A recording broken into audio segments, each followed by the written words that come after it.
An 85-year-old former state senator from our area is weighing in on the age factor as it relates to President Biden. Capitol correspondent Tim Skubic is here for you with what he had to say.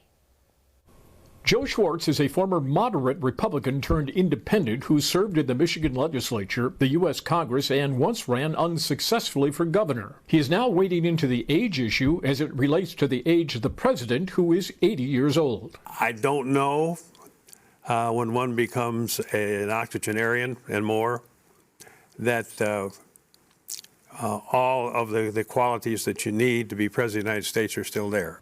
Notice that Mr. Schwartz did not say that President Biden has lost some of those, quote, qualities to be president, but he certainly is wondering about that age factor. And he thinks down the road, the president just might decide not to run. If it's obvious to us out here, voters, that maybe President Biden, it's not a good idea to run for that second term. He would be 86 years old at the end of his second term.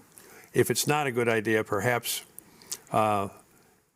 gracefully and graciously back off and allow the Democratic Party to nominate somebody else. Since he himself is 85 years old, he has some cachet, he says, to speak to this issue. I'm a gentleman of a certain age now, so I think I can talk a little bit about that.